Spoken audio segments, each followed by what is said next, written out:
2 outs. Uh-oh. 3 outs. Breaking for the plate, and he is out. Great jump by Billy. Base hit the other way. Votto. Run will score. Hamilton to third. They're going to send him home. Here's the throw. It slips out of the hand of the infielder.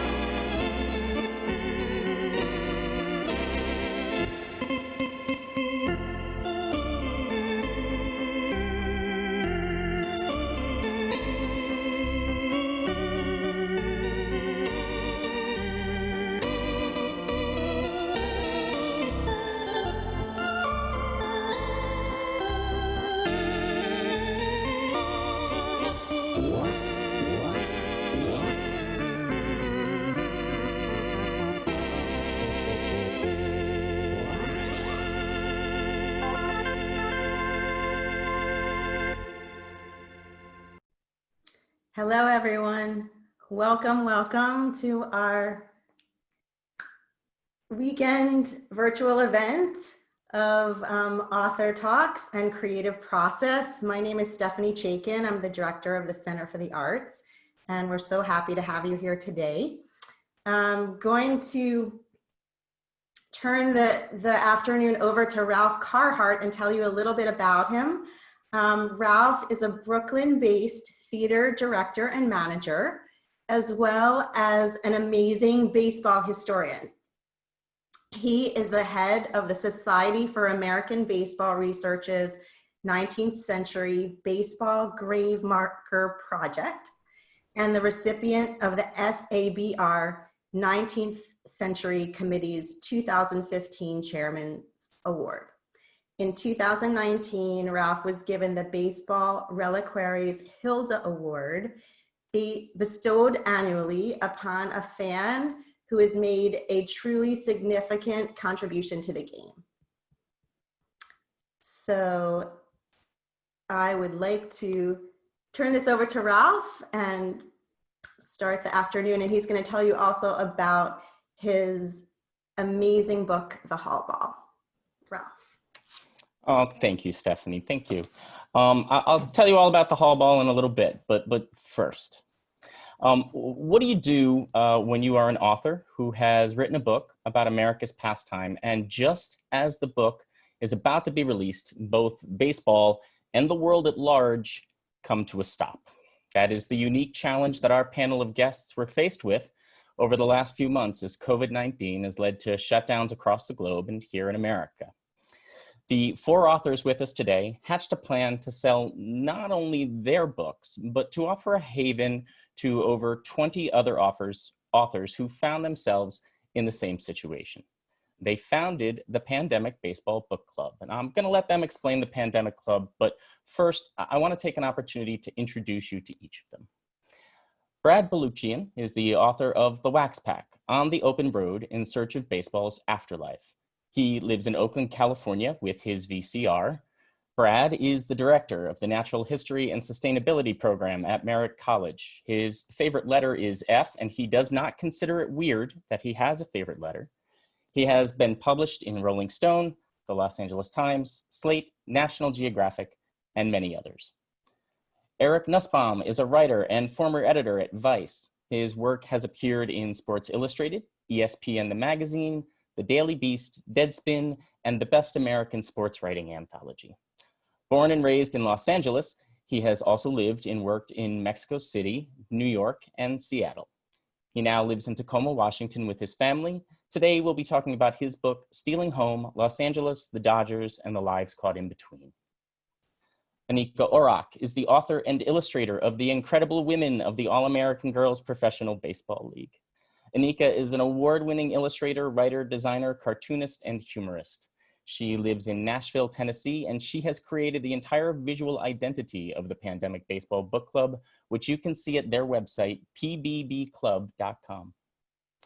Jason Turbow is the award-winning author of Dynastic, Bombastic, Fantastic, published by Houghton Mifflin Harcourt in 2017, and The Baseball Codes, published by Pantheon in 2010, as well as the audiobook Baseball Forever, narrated by Bob Costas.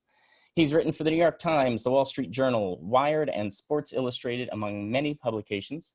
His latest book, They Bled Blue, Fernando Mania, Strike Season Mayhem, and the Weirdest Championship Baseball Had Ever Seen, was originally published last year by Houghton Mifflin Harcourt and has just been released in paperback by Mariner Books. Assembled guests, I present to you the founders of the Pandemic Baseball Book Club. Thanks for being here today, everybody.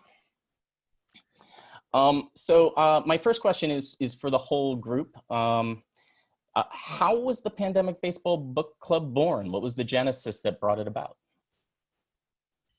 I guess I'll jump in here. Back in late winter, we were anticipating the release of Brad's book, The Wax Pack. I've been talking to Brad about that book for years, since it was merely a book pitch. Everyone was pretty excited about that. Brad and I had a Q&A event set up in the Bay Area to help promote his book.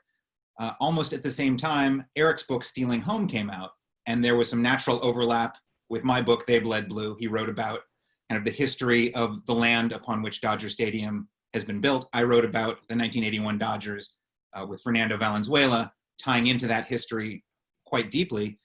We arranged a Q&A to help promote his book in the Bay Area. Both those events were obviously wiped off the calendar by COVID. And that led to some kind of thinking out loud about how we might recreate those events and those kind of events online for people. And that's when we, I think, along with the rest of the world, found out about this thing called Zoom. And we really leveraged it to the best of our ability. That's great. Brad, tell us about some of the techniques that you guys use to sort of bring all of the authors together. At this point, it's grown far beyond just you, the three of you and Anika. There's close to 25 different authors who are part of the Pandemic Baseball Book Club. How did you guys reach out to that group? Well, thanks for having us, Ralph, and everyone else who's on the call right now. I just want to have Anika share an anecdote with everyone about how this whole thing started. So back in like February or March, all of us have a presence on Twitter, and we're all, tweeting away. And I started thinking, I want to promote other people also, or I think, let's take a collective view of book promotion and not, see each other as competition. So I actually tweeted, not knowing Anika at all. I saw that her book was #1 on Amazon in the baseball category. And so I tweeted to her and said, hey, congratulations, your book's #1 on Amazon. And Anika, tell us what your reaction is. Well, first of all, I have learned since we've formed this club that apparently being an author is a competitive thing. This is why I never actually competed in baseball or sports myself. I'm so not competitive, and I didn't even know that I was ranked at all on Amazon, let alone #1. But my first thought when I saw Brad's tweet was, what's this guy's deal? I didn't think I was competitive, but then I saw that and I was like, is this guy messing with me? Screw this guy. My instant thought was he was up to something. So I immediately got on Amazon and I'm like, I'm going to get on Amazon and find that I'm number 672. And then I'm going to really let this guy have it. And then I saw it was #1. I was like, wow, he's actually being nice. Wow. Okay. And that was how our conversation was started. And then shortly after that, I saw, right after my own events were either canceled or postponed or they were uncertain, I saw that Brad had tweeted that his, 700 city tour, I think it was 35, had been canceled. And that's when it occurred to me, I thought I was smart in having this idea all on my own. Hey, we should come together and come up with some sort of platform for us to be helping promote one another and promote our own books and kind of do this virtual thing in a virtual space that we would have done in person. And so I sent Brad a message and he's like, yeah, we're already talking about that, but you can come in. So then I met Eric and Jason and here we are. And then somehow Eric showed up. We're still not really sure who that guy is. I'm not even sure either. Now let's give credit. Eric came up with the name Pandemic Baseball Book Club. It's it was advertising genius to come up with that, Eric. It's been interesting to walk around my house this week and talk about how excited I am about the upcoming panel with the pandemics, which is also sounds like the name of a really interesting cover band. Yeah, we need to brand that. Let's get on that. Eric, since we're looking at you now, can you talk to everyone just a little bit about the publishing diversity that exists within the group? In regards to the variety of the publishers that are there, as well as the variety of the genres of the books. Sure. I mean, the one thing they have in common is obviously baseball. All the books deal with baseball in some way or another, some more directly than others. there's self-published authors, there's indie presses, there's university press authors, there's big, trade published authors. There's also kind of a variety of, subject matter, right? Anika's book is illustrated. We have fiction. We have, every kind of baseball history, first person narratives, it's like, it's great. It's a true kind of library of a snapshot of how you can write about baseball and how you can share your books, different kind of styles for both. Yeah, and if you're a baseball book fan in particular, you really just need to go to the Pandemic bookshop and you have all of these different styles. It would be impossible for you to not find at least one book in the collection that's on there that has a particular interest to you. Brad, let's talk about your book, The Wax Pack. Why don't we start by you telling everybody the story of The Wax Pack? What is your book about? Sure. Well, so I was a weird kid. I'm also a weird adult. And so my favorite players growing up were guys like Marty Barrett and Don Carmen and Spike Owen. And I'm sure everyone's eyes are kind of glazing over right now, but I actually liked the underdogs the most. And I collected baseball cards like so many people and would go down to the local pharmacy and buy them in packs that looked just like that, the wax packs. And so I always I've always liked the theme of where are they now? I'm kind of obsessed with kind of what happens when the spotlight is gone. And so I thought I had this really just kind of a epiphany moment where I realized that a single pack that had never been opened would be the perfect device to get a random sample of players from that era that I grew up in the 80s in. And of course, just by probability, most of the guys in any pack are going to be kind of those underdog bench warmer guys. So it was almost like kind of a selfishly backwards way to get to write about the guys that I could never otherwise sell a book about, writing about Don Carmen and Randy Reddy. But it gave me an opportunity to get that sample. And what's, the pack itself is just very book-like. There's 15 cards in a pack, 15 chapters in a book. And I love the idea of being constrained by the randomness of whoever happened to be in that pack. And so, you could write a lot of different types of books based on this conceit, but to me, it had to be, let's hit the road in my beat up Honda Accord. Let's drive 11,341 miles. And it wasn't enough to just write about them. I wanted to go stalk them and find them and tell their story and tell my story of trying to find them. So it's very kind of process oriented. And so that's what it's really the story of the road trip. Yeah, I mean, every book for an author is a personal journey, but yours is actually the story of a literal personal journey. And as such, in your book, you don't only, you go and you visit the players and you talk to them and you sort of explore who they are as people, who they've become, as you say in your subtitle, in the baseball afterlife. But you not only explore their psyches, you talk about your own. You admit to some very personal flaws and mistakes you've made in your past. And what inspired you to open up about these personal challenges and make them part of your story? Well, I always thought that the best possible version of this kind of book would have to be that new journalism style literary nonfiction where I'm an active character in the book itself. And so, the book needed some kind of connective tissue between the chapters to bring it all together, because it really is this overarching narrative. And so in order, there's a lot in there about the players and their fears and personal stories and vulnerabilities. And I felt like if I'm going to sort of expose all of that, I need to be willing to do that myself. And how can I tie in my own, relationship with fear and mistakes and et cetera with what I'm learning from these players. And I think, I also want to talk just for a second about stylistically, the kind of book that I wrote, and I know, we're talking today about the creative process and we have different genres represented. I would say my book, of all the other books in the club, my book is most similar stylistically to the one fiction book we have in the group, which is Emily Nemen's The Cactus League, which I actually have a copy of here. And, my book is nonfiction, but it's the most similar stylistically to her book in that it's got characters and dialogue, all the elements that make fiction, but applied in my case to nonfiction.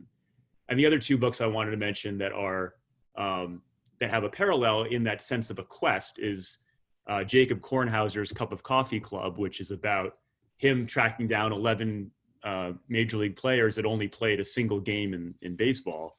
And then your book, Ralph, which I just finished reading, which just came out. So congratulations. Thank you. And there's a lot of overlap between the Hall Ball and the Wax Pack in terms of us being on, we both hit the road, we get out there, we try to find these guys. But I got to say, so my book, the white whale and kind of one of the villains is Carlton Fisk for how he blows me off. And he's also the only Hall of Famer in the pack. Your book is all about Hall of Famers. So as I was reading your book, I'm like, man, there's a lot of jerks in the Hall of Fame. It's, it's interesting. And I make a point, I when people ask me about, most of my interactions with the Hall of Famers actually went pretty well.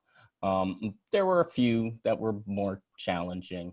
I always try to say to people that you never know what kind of day they were having. Maybe they had a fight at home before they went out that day. And I don't try to judge too much based on one interaction. But at the same time, there were many lessons learned along the way about who we think of as heroes in this world and just how much import we give them. I will say that. My next book is definitely going to not be about Hall of Famers. I might go your route and look for the guys who now own, Jersey Mike sub shops, because that might be a slightly kinder road for me to walk. Thanks so much, Brad. Eric, let's talk about your book a little bit. Tell us about Stealing Home. Sure. Stealing Home it's really an LA story, almost more than it is a baseball book. It's about the land that became Dodger Stadium and this kind of dramatic civic battle over the land that preceded the construction of the stadium. These three communities used to exist in the place that we now call Chavez Ravine, where Dodger Stadium is. And there were these three kind of small Mexican-American communities in LA. The book follows one family in one of those communities as their land gets taken from them to build an ambitious public housing project in the late 40s. And this family, the Arechiga family, they kind of fight against the housing project. They want to stay in their home. And they sort of succeed in a backwards way because the Red Scare happens and the housing project gets canceled amidst a pretty horrible Red Scare conspiracy that gets into all kinds of Chinatown style LA drama and backroom dealing and shadiness. So this family stays in their home even after their community is mostly destroyed to make way for a housing project that never gets built. And years go by and the city eventually sells the land to the Dodgers. And before the Dodgers can build their new stadium in LA, the family has to be removed. And so the book ends with this climactic, terrible, televised eviction of the family. And ultimately the construction of Dodger Stadium, which is, I guess, maybe a silver lining or maybe not, depending on how you look at it. Right. It's, as you just described, Stealing Home it's very much a baseball book, but it's also about so much more than that. As you mentioned, the Red Scare comes up. Santa Anna makes an appearance, as well as J. Edgar Hoover. There's some, very famous characters from history who people don't necessarily immediately associate with a baseball story. At what point in your process did you realize just how far-reaching this was going to be, just how far those tendrils were going to go? I had been thinking about this book for a decade before I wrote it, maybe longer. And I think it was a slow kind of realization that I wanted to tell the story in a way that would be pretty sweeping, that would give a sense of not just okay, a community was displaced or, some lives were ruined in the Red Scare, but also what it all means in the grand scheme. You know, these are individual people whose lives were kind of thrust against the rocks of history. And I wanted to be able to zoom out and give readers a sense of exactly what forces were at play, you know, manifest destiny or fear mongering in politics and all these things. So that it was sort of a natural progression, I guess, although it made it really hard to write. Right, because where do you stop, right? You know, once you open up one door, there's another door on the other side of the room that you're interested in opening up. How do you cut, right? Exactly. And then, you know, how far back do you really want to go? Right. And you go back pretty far. I mean, you know, like I said, Santa Ana makes an appearance. So it goes back quite a ways. Anika, let's talk about the incredible women of the All-American Girls Professional Baseball League. Let's. Tell me the story of your book. Tell us the story of your book. What is it? Well, in essence, it's about the incredible women of the All-American Girls Professional Baseball League, which is America's first and so far only professional baseball league, all women's professional baseball league. Most people know what it is through the pop culture reference that is the film A League of Their Own, which is a classic and a wonderful movie. And without that movie, the existence of this league would probably still be unknown. So that movie was critical in making this league known to people as this, you know, it's this sort of invisible chapter of baseball history and American history. But the movie is, you know, it's a movie. So I sort of started on this journey of wanting to know more stories about women in baseball. I'm a big baseball fan myself. I grew up a baseball fan. And embarrassingly enough, it wasn't until I had been illustrating baseball and doing work, you know, in this theme of baseball for quite a while, well into my 30s, before I realized, wait a minute, I'm not illustrating or having anything to do with stories of women in baseball. And last time I checked, I mean, it's like, I should be giving voice to these stories. I am a woman and I love baseball. And with the exception of fans around me at the ballpark, none of my art contained any, you know, images of women. So I went searching for stories, and that, of course, like for most people, that was the first story that came to mind. So, but I began to look a little bit deeper into the real stories, and it was just story after story. I was like, this is great. I need to share this story. I relish story in any way, in any fashion. But what I think, as far as creative process maybe holds true for everyone, or should, if you're an author of a book, is that somewhere along the way, whether it's before you even get started or somewhere in the process, there's a point where you realize that you strongly identify with whatever it is that is your subject. And there's something deeply personal. And the more stories I uncovered, real stories of these women and their stories growing up, or playing ball with the boys, despite the fact that there was never an opportunity to play professionally as far as they knew. There were just things that I identified with strongly, and I just felt more compelled to tell the stories because I felt like I could hopefully offer some level of sincerity, knowing that there's a part of me in that. So I myself also kind of went on a journey. You know, these stories are available online, some of them, but a lot of them, you know, I kind of like Brad and like you, I needed to get a feeling for what it was myself. So I traveled to Rockford and South Bend, Indiana, and, you know, these cities where a lot of these teams existed. And it was interesting and fun and weird, and a lot of interesting things happened, but I really, it gave so much more to the book and my experience in creating it, and help with illustration also. So I'm an illustrator. The whole thing is illustrated. It's not a children's book. It's an all ages book, I guess. I feel like I have to say that because people see illustrations and, sure, you know, I don't know. But yeah, so it's about the history of that league and the women who played in it, mostly told firsthand, stories shared from the women who played in the league. That's and I've read the book. I'm actually, you know, it is not a children's book. It's for all ages. I am currently reading it to my 8-year-old, however, and She loves it. She's very excited that you're. That's good. That's good. I saw you in another interview discuss the development of the book and how it sort of took an unexpected turn. You had pitched one kind of book and your publisher had other things in mind. Can you talk about that a little bit?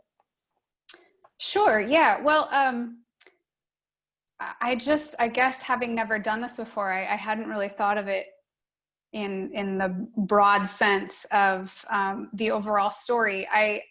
My original pitch to Chronicle Books involved just these really great sort of individual stories that maybe would have been a page and then a facing spot illustration and, story illustration, just because these were just such great stories. But the editor in our first meeting, she said, we do want to do this, but you have to remember that it's been over 25 years since A League of Their Own came out. So that being most people's only point of reference, and then it's kind of fictionalized and spruced up a little for Hollywood. And then it's 25 years old. There's no context for anybody. So you're going to have to do the whole thing.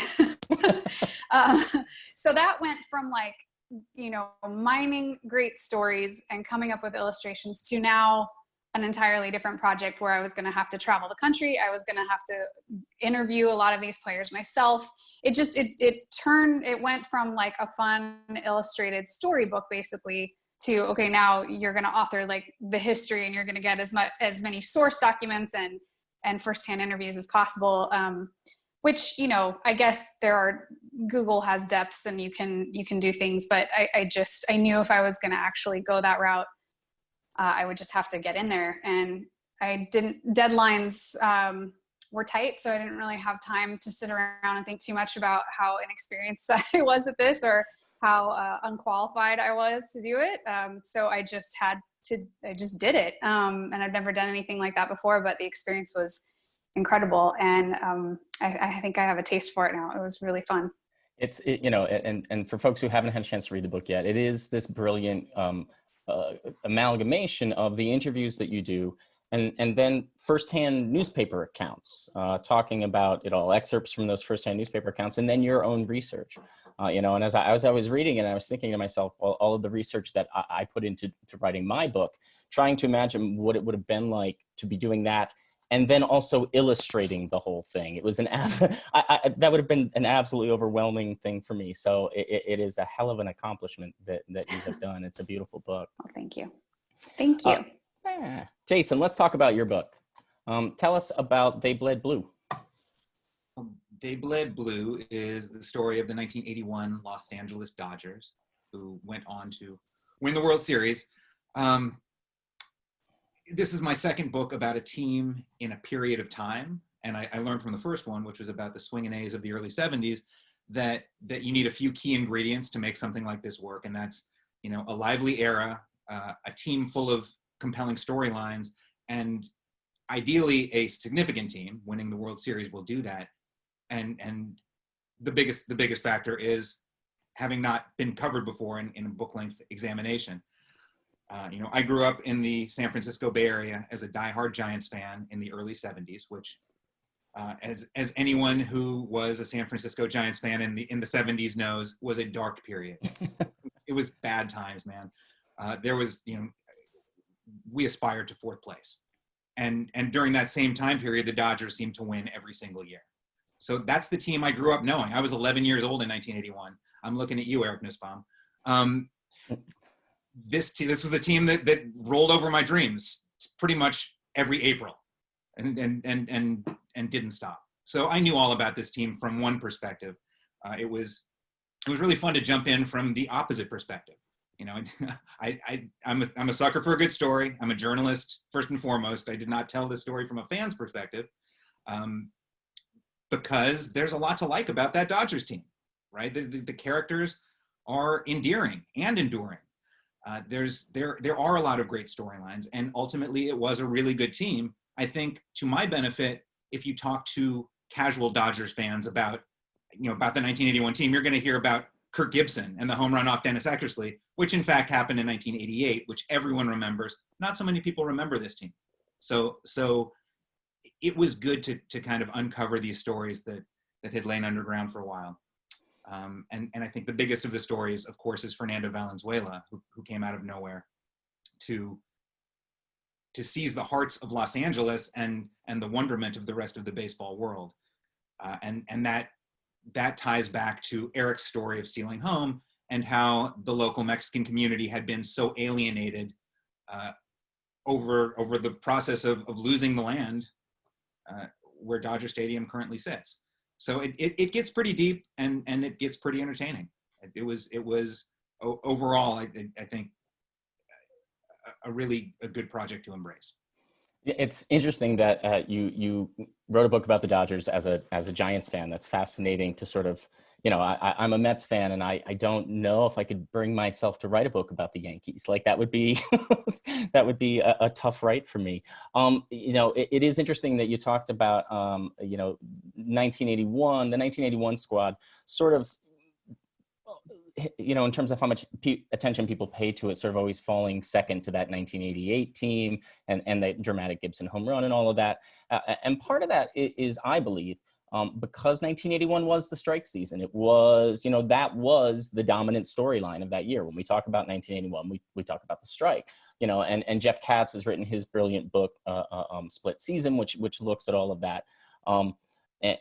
So much so that it is one of those rare examples where the team that won the World Series that year is almost an afterthought. So in that context, and that idea, what was it that, beyond the fact that it was a compelling team, what was it that really drove you to tell this story, to want to write a whole book about them? Well, that was it exactly. I mean, there were so many interesting storylines. The strike itself, the first large-scale player strike in the middle of a season in baseball history, dominated that year. That gave us the first ever divisional playoffs because baseball in its infinite wisdom crowned first half champions and second half champions who then met in the playoffs to see who would go on.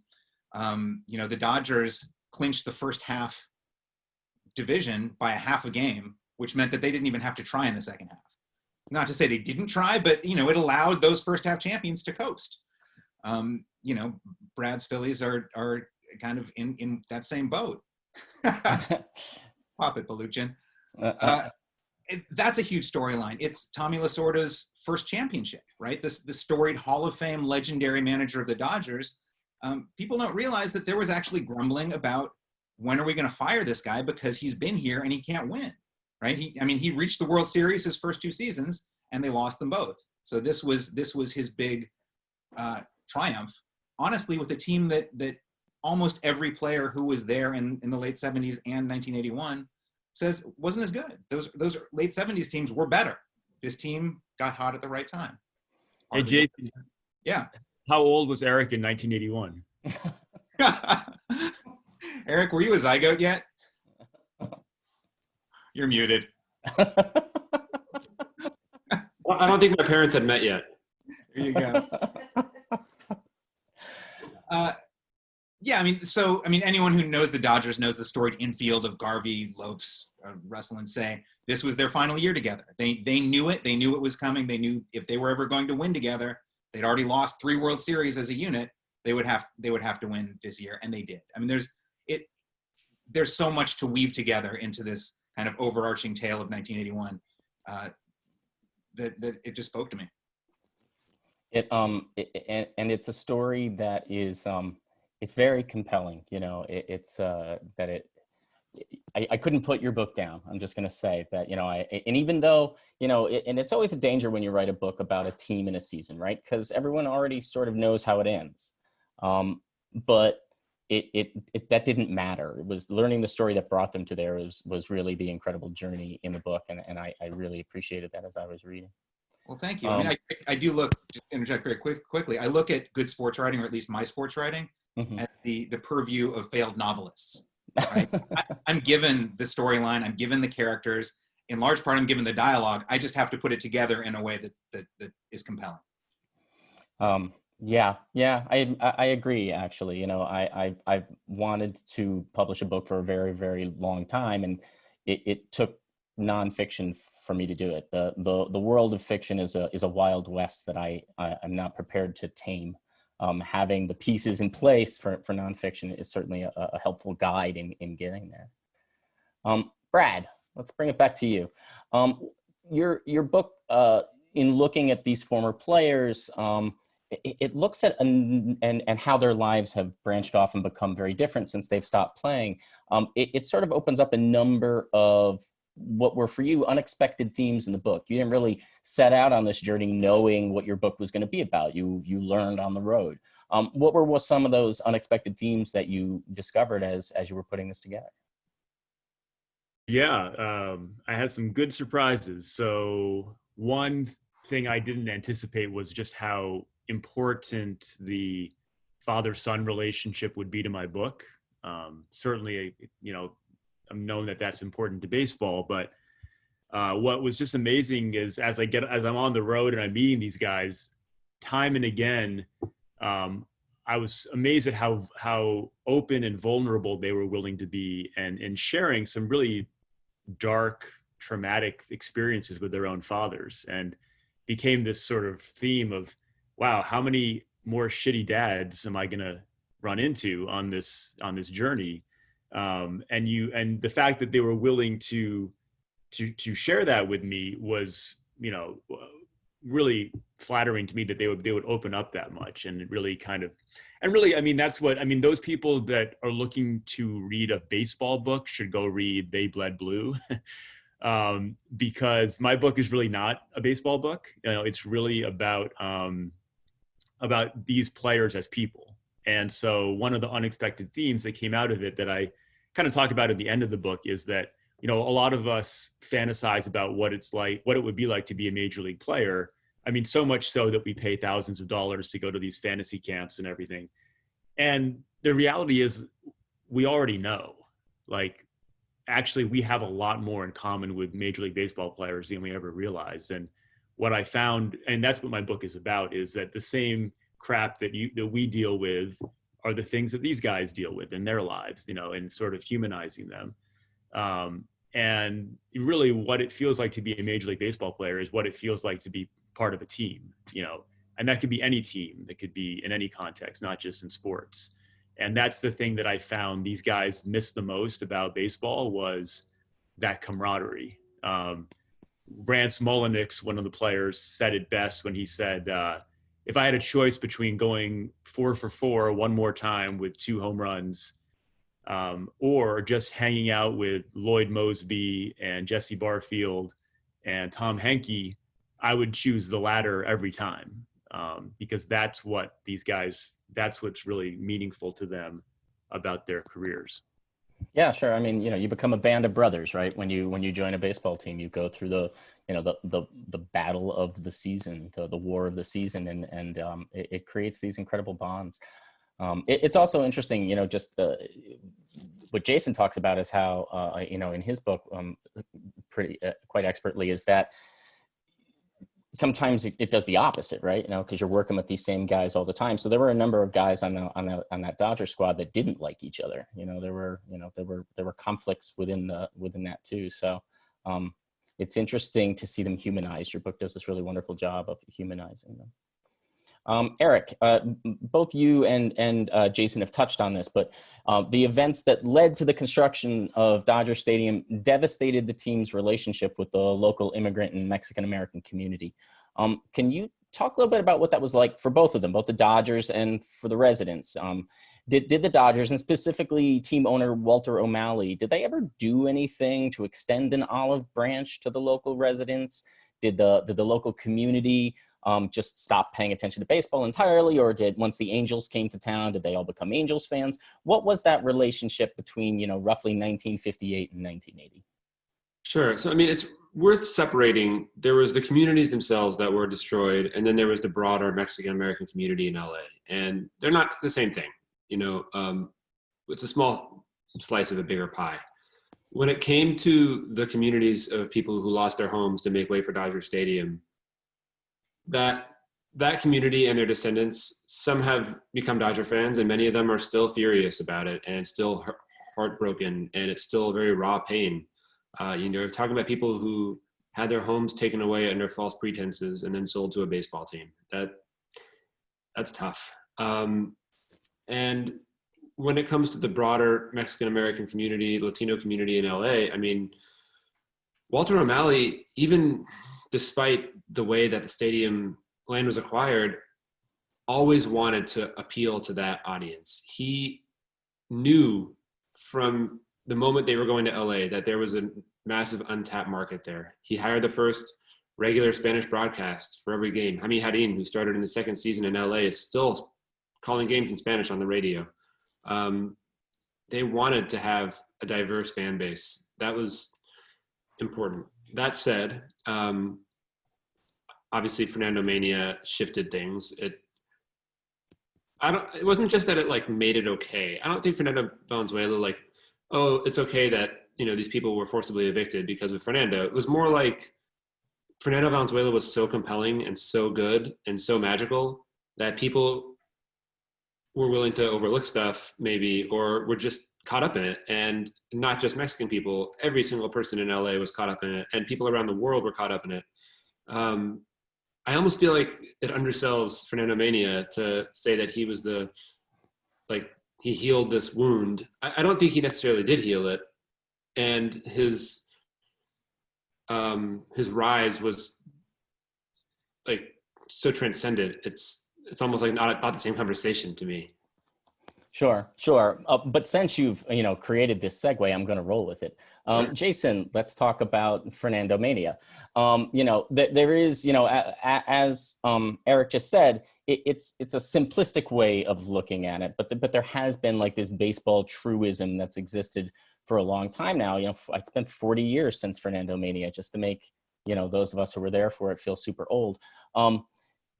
Did it actually, how much did it do towards bringing the Mexican community back into Los Angeles? Well, was there any actual progress that was made, or as Eric said, is that really just sort of one of those, baseball has this fabulous way of creating these very simple myths to explain the much more complicated realities.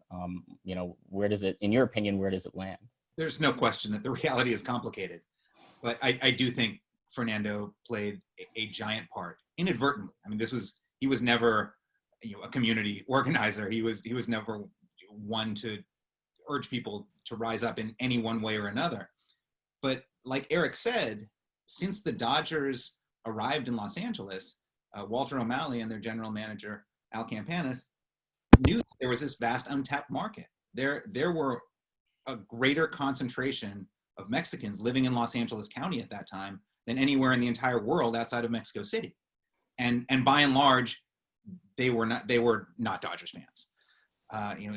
O'Malley kept saying he wanted to find a Mexican Sandy Koufax to activate the local Mexicans the way that Koufax had activated Jews. And they tried, man. I mean, they pulled in whatever Mexican players they could find. And there weren't that many, not less for a lack of talent than for the fact that the Mexican leagues tended to price their star players beyond the interest of American ball clubs. So the Dodgers ended up, with a pitcher like Vicente Romo, who pitched one inning before they returned him to Cleveland, and a pitcher named Jose Pena, who won something like 6 games over 3 years. They actually went to the Mexican League to sign catcher Sergio Robles. And he went hitless in 3 at-bats and went right back to Mexico. They could not tap into this kind of mythical figure they were thirsting for until Fernando came along. And he came along almost by accident. I mean, the beautiful part about this story is that the Dodgers didn't really know what they had until he made it apparent, right? And I'm going to talk about this when I read from the book later, so I don't want to get into too many details. But yeah, like Eric said, he is transcendent, and over the course of about 2 months, the demographics of the Dodger Stadium grandstand shifted markedly. Like that was when the local Mexicans started rooting in earnest for the Dodgers en masse. And is that hold true to this day? Like, what are the demographics of the Dodger fandom in 2020? Oh yeah, man, local Mexicans love the Dodgers. And for good reason. I mean, the Dodgers have been doing all kinds of outreach to that community forever since they got there. Their Spanish language broadcast network was enormous, and they had they had a wider reach in Mexico than many ball clubs had in the United States in terms of radio broadcasts. Like they really have tried very hard. I've always been impressed by the teams that make that effort, and you can tell, especially now that we have MLB.com, when you get the radio subscription, like I do, because of the blackout, what's the point in getting it? I'm a local fan, so getting MLB TV is pointless. So I have the radio subscription, and it's always fascinating to me to see which teams have the dual broadcasts, have the English language broadcast and the Spanish language broadcast, and back in the day when the Expos had the French one as well, which was kind of neat. But yeah, the Dodgers are definitely one. Anika, let's switch over to you for a second. Tell us, you started to talk about this a little bit, but can you talk to us a little bit more about your experiences meeting and interviewing the women of the All-American Girls Professional League, not just as a fan who admires these women, which I want you to talk about that as well, but also from the perspective of your artistic process. Like, were you actively sketching them as you were talking to them? Did the images come later? How did you go about fusing these worlds together? Well, that's an interesting question. And I think one interesting thing about writing a book and then talking about it later is you start to realize things in real time as you're being asked them. But for me, for as long as I can remember, those things are just kind of naturally simultaneous. I'm a visual learner and a visual recorder. So, back in high school when I was taking notes, I never had to worry about anybody copying my notes because it was usually just a bunch of pictures.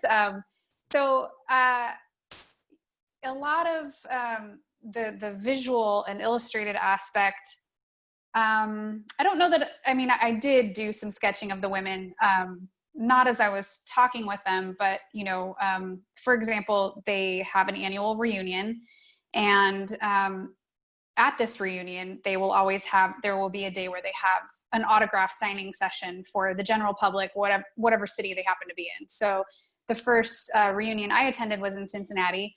I didn't know anybody, and I learned in like a really weird way, you could just go. I thought I would have to know somebody first, or and then I went on the website, the AAGPBL Players Association, and there's just the information for the reunion. And so I just thought, well, I guess I'll just go to Cincinnati and I'll just go and I'll meet some of these women. So I got myself an Airbnb in Cincinnati, and I showed up. By the way, this is way outside of my comfort zone. So, it was, and I had an interview, this great guy on NPR. I was telling him about it, and he said, so it sounds like it was kind of like you're crashing a family reunion. I was like, that is exactly what it was like, because these people have been meeting since the early 80s. And, a lot of these women actually were teammates, so there's a real closeness there.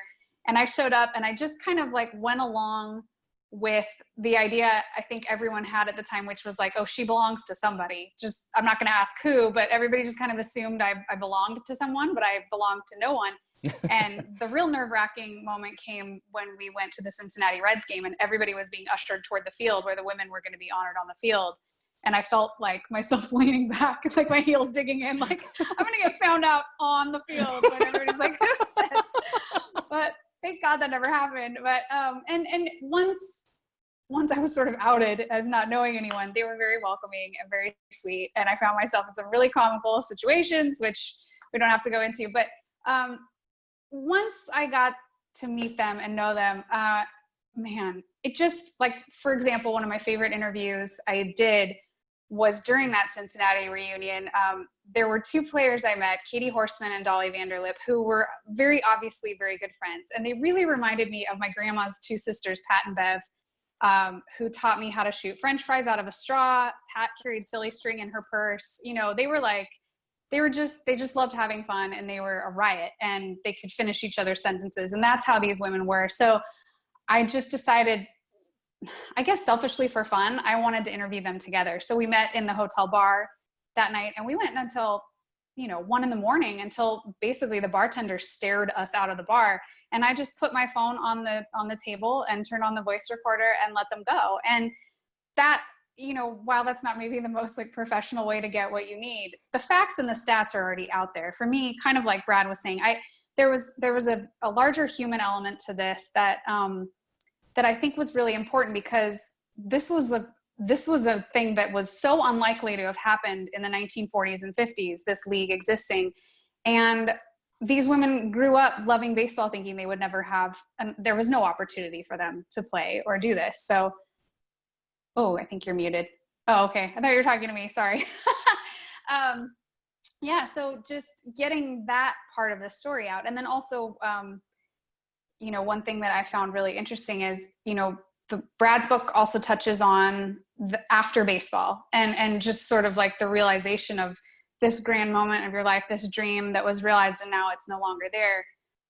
These women had that let down when the league just kind of ceased to exist. But what was incredible about this moment in time is that the opportunity to play professional baseball for them led to a different kind of life and a different quality of life, and brought them places that women just were not, on average. You know, the money gave them access to higher education, the experiential thing. You know, these women were traveling on the road, going places that women just were not really going. They were leaving home at a very unlikely time there too. So it did almost the opposite. It gave them a whole different kind of life in a different way. And that was something I wasn't expecting. So as I learned these things, talking to them, I kind of started to understand what sort of questions I wanted to ask. And all of the questions really went back to like, I want to know the human side of this, because as humans, you know, I mean, baseball is a really interesting catalyst for these stories too, because for the better part of the century, baseball is sort of the common language. And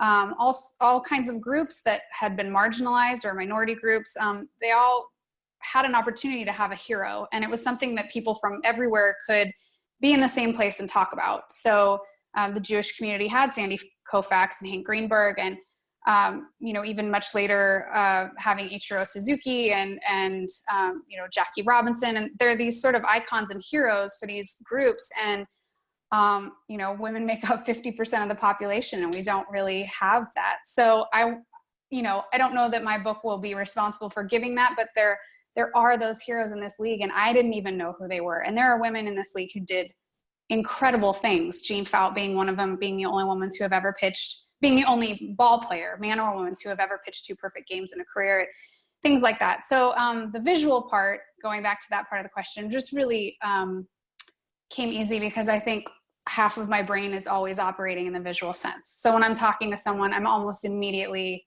creating a visual story, for better or worse. Sometimes I'll be having a conversation with someone and I start seeing something, and it's like, I see how I want to draw something, and they'll probably see a look come over my face. It's like, what is she smiling at? And I'm like, you don't know how I'm picturing you right now. But, you know, I really enjoyed these autograph signing sessions where, I guess one good thing, this is horrible to say, one great thing about drawing older and elderly people is that they don't move a lot. So it's really great for sketching that part. But, you know, there are a lot of really great photos and some film footage of them playing in their younger, you know, in their ball playing years. And that era visually is just, it's my favorite. It's so exciting. The color palettes, the illustrations from that era, everything. So that was a field day. Have you thought about sketching Jason? Thought about? How do you know I haven't? I've drawn all of you. It's a beautiful marriage, quite frankly, of an era and a style, because, you know, the illustrations really are evocative of that era. You've done this brilliant job of sort of capturing what the illustrative style was of the 1940s and 1950s in the book. It's very it's very well done. And just quickly, to just go back to that point that you were making about how their worlds changed when they got these jobs and they had educational opportunities and career opportunities. And to put a little plug in there for a thing that you're doing right now, Anika's got a thing that she's doing through her social media where she's drawn a couple of images of the women who were the central part of the documentary that's on Netflix right now called A Secret Love. And the most fascinating part of that film for me was that, you know, they came to the United States to play. And when she was done, they stayed in the United States because that was a world that was going to be more accepting of who they were. than it was back on the farm at home in Canada. And yet the conclusion of their story had to bring them back home to Canada, where, you know, the emotional support system really was for them. So it was, that it was fascinating sort of seeing that journey, that whole idea of what happens to ball players after it's all over. Yeah. Yeah. That's a beautiful documentary, by the way, Yeah, A Secret Love. I If you cried have, for if anyone half has, of it. Like, it's hard not to. It's hard it not is. to. It is. I have a bunch more questions for you guys, but I want us to, we're going to do a reading. We're going to do a special reading for you folks today. But I want to ask the group one more question, and this one has nothing to do with writing or the creative process. This is just a question being entirely motivated by me and my own particular interests. And Anika, since we're spotlighted on you right now, I'll start with you. Do you think Major League Baseball should have a season this year? No. That's it? One word? That's what I get? Okay, wait. No, 2 words. Hell no. Nobody wants it to come back more than me. I mean, I cried. I really actually cried when I heard that it wasn't going to happen. But, you know, all you got to do is look at the numbers right now. And it's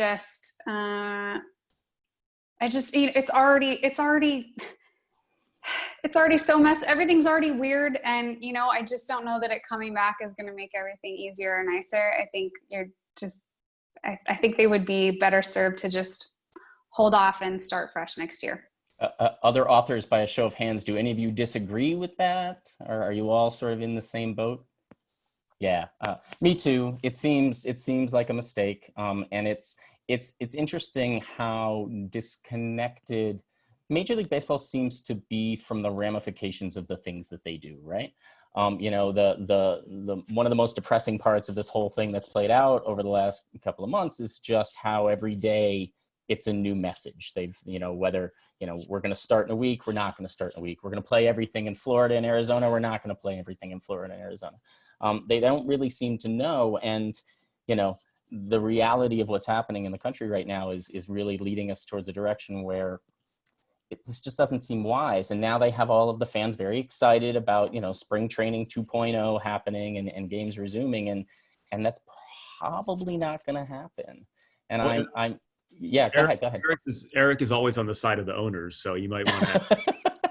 The guy who wrote the book about the communist is always on the side of the owners.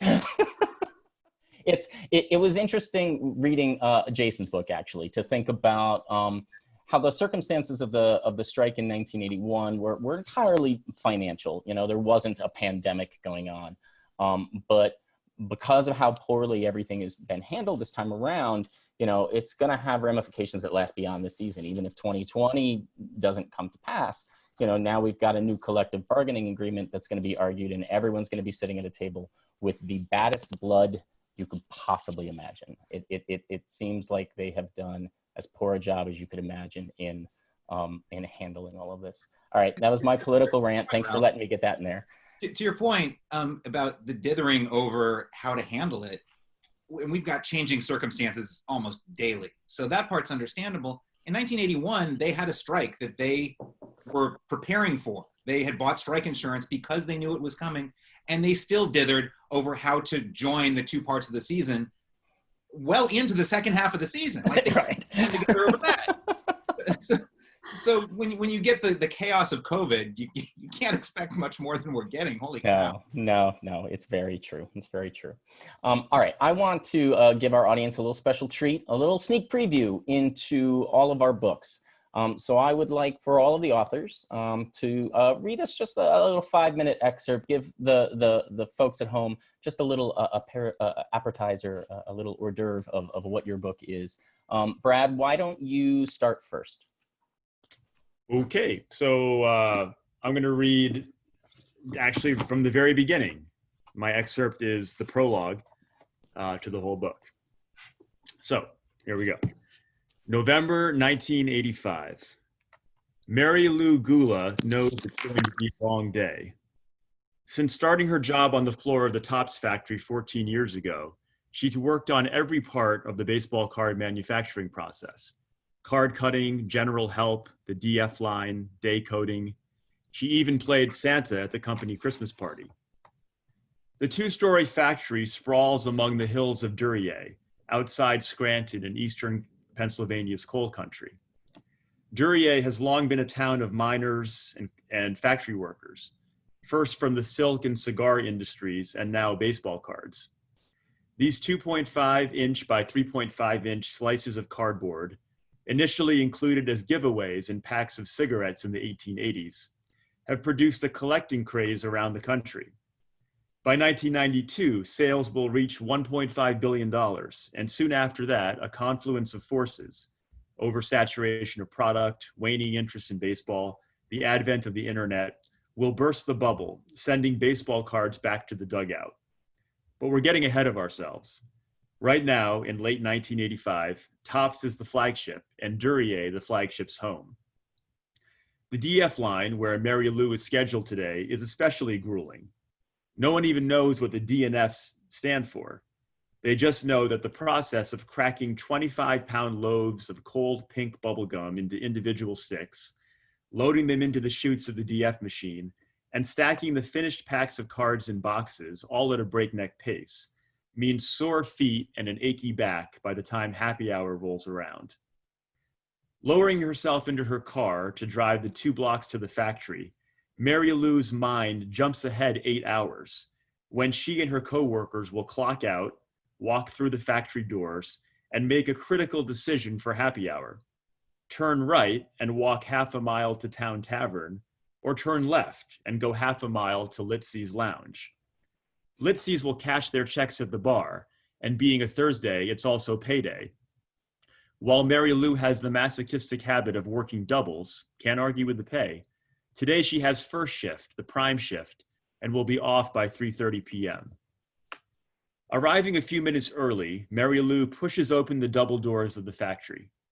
The scent of sugar immediately assaults her nostrils, sending a pang through her jaw. In another part of the building, known as Hell's Kitchen, latex, wax, rosin, calcium, and sugar are all mixed together in giant cauldrons to make 1-ton batches of the famous bubblegum. She waves to the security guard and walks down the long hallway of administrative offices, a tunnel of calm before emerging into the chaos of the open factory floor. A small but sturdy woman, she steels herself for the grind of the next 8 hours. Yet a smile creeps across her face. This is literally her family. 12 of her relatives work here. It's tough work, yeah, but it's a collective struggle. When she was pregnant with each of her now teenage sons, she worked right up until the day they were born.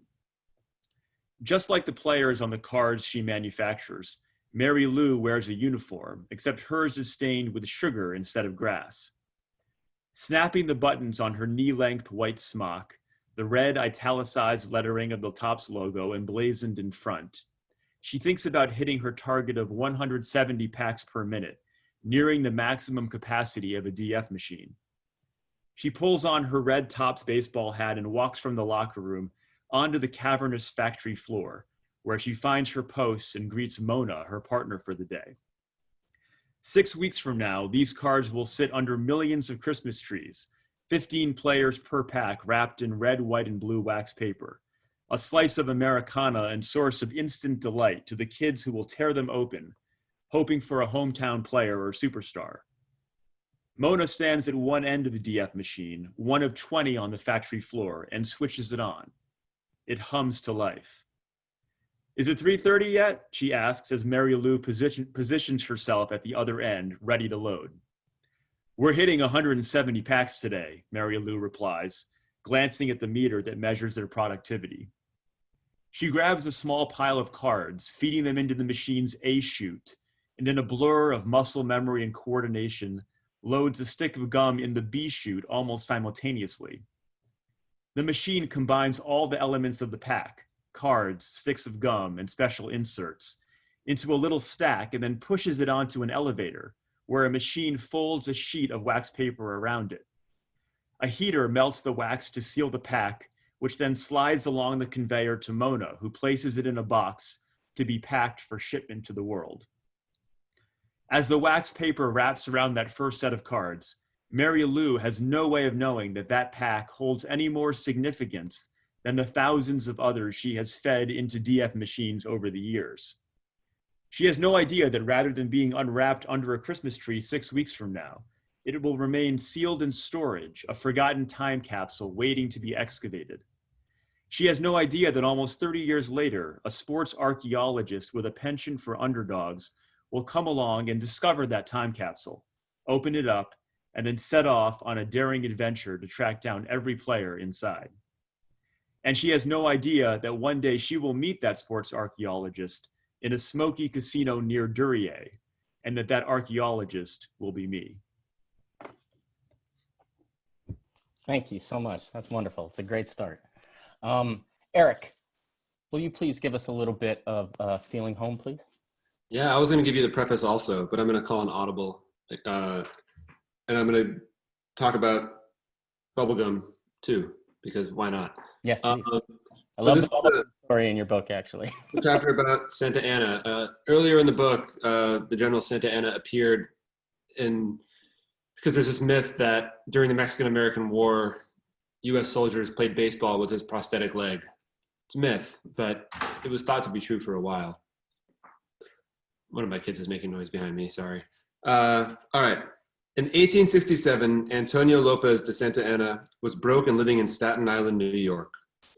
It is remarkable that only 2 decades after the U.S. invasion of Mexico, the commander of the Mexican army found himself in exile in the country that had caused so many of his problems. Yet, this is what happened. How Santa Anna got to New York is a book unto itself. There was a chance meeting with U.S. Secretary of State William Seward on the Caribbean island of St. Thomas. There were South American revolutionaries turned grifters. There was a ship purchased and a brief stay in New Jersey.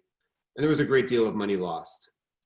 After all that, there was another misadventure in Veracruz, a near execution, and finally, the sweet relief of exile. During his time in New York, Santa Anna hoped that he could reamass his fortune. One of his schemes for doing so involved a substance he brought with him from Mexico. It was a sticky latex that oozed from the bark of the sapodilla trees that grew in his native Veracruz, and it was called chicle. Pre-Columbian societies in Mexico had been chewing chicle for thousands of years, but Santa Anna thought it could be used for more than that. For instance, it might make a good alternative or additive to the vulcanized rubber from which buggy tires were then being made. Santa Anna showed the chicle he bought to a local inventor named Thomas Adams. Adams tried for years to turn the chicle into something of industrial use: tires, shoes, anything that might make them a buck. Finally, after watching Santa Anna chew on the chicle as he tinkered futilely in his lab, Adams decided to try something simpler. He molded the chicle into little balls, wrapped them in colorful packaging, and began selling chicle at drugstores. By then, Santa Anna had departed from New York and had left behind his dreams of chicle entrepreneurship. And so, the chewing gum industry began in earnest without him. The plain chicle balls were a success, but Adams' company really took off when he began to experiment with flavoring.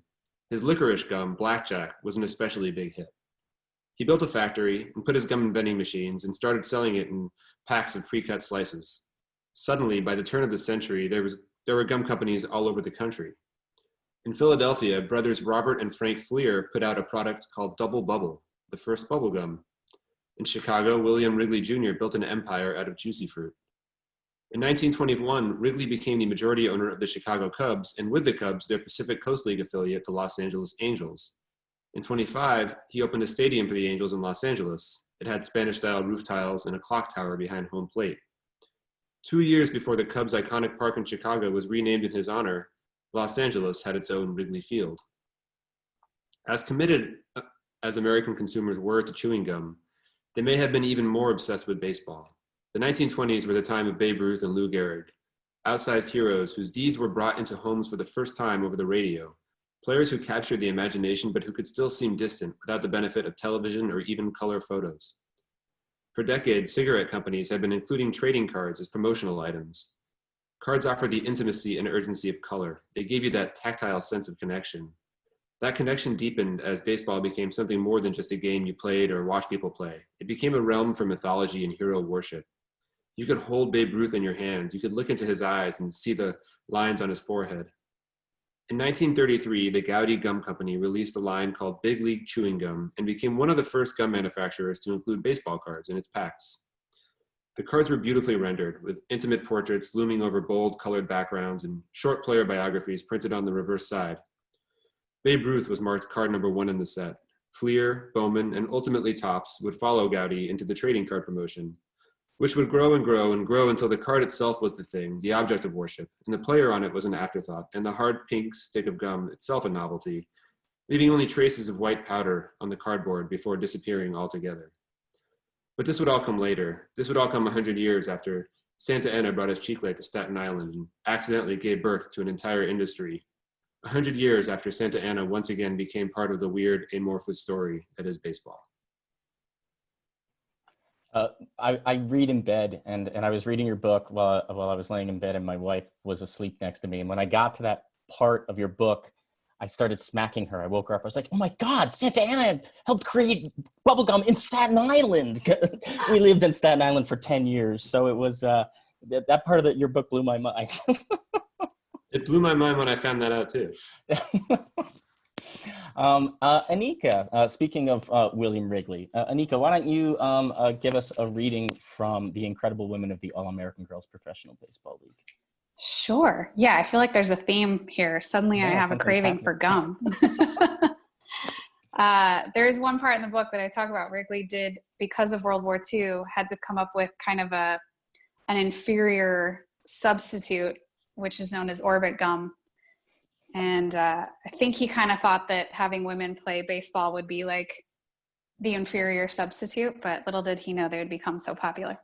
So, okay, my book is a little bit different because it's illustrated. So, okay, children, we're going to have a little story time. This is the first page from which I'm reading. And there are a lot of quotes in my book, so I'll try to mix up the voices a little bit, but my passage starts with a quote from a 1949 article titled "Sluggers in Skirts." "You won't believe this, but the Fort Wayne Daisies baseball team had a fair chance for the pennant last year until its star pitcher dropped out in midseason to have a baby. Yes, sir, the pitcher had won 13 and lost 8, struck out 1 and 1, and compiled an earned run average of 2.01 by July, and then the baby came. At Rockford, Illinois, the Peaches' shortstop last year was Harrell. This season, it's Doyle. 2 different players? Not at all. Shortstop simply got married. And where can such things happen? Where do matrimony and motherhood make managers wish they had nothing more than sore arms and Charlie horses to worry about? They happen in the All-American Girls Baseball League. Doctors in the 1940s and 50s were only just debunking the baseless medical assertion that women had a finite amount of energy to spend during their lives, and should any of that energy be expended on rigorous athletics, little would remain for pregnancy. While only a small percentage of All-Americans became mothers during their playing years, they proved they could provide for their families and that matrimony and motherhood were certainly possible for the professional athlete. This is an excerpt from a McCall's article in 1950. Dorothy Collins, leading pitcher for the Fort Wayne team, took her regular turn on the mound, with her doctor's approval, of course, until her pregnancy reached the 5th month. Baseball paid for her baby, which was born in the winter, and she was back for the opening of the season without missing a single game. Very nice. Okay, next page. Blue Sox pitcher Jane Fout married shortly after her first season with South Bend and became a mother just before her second, but neither hurt her playing one bit.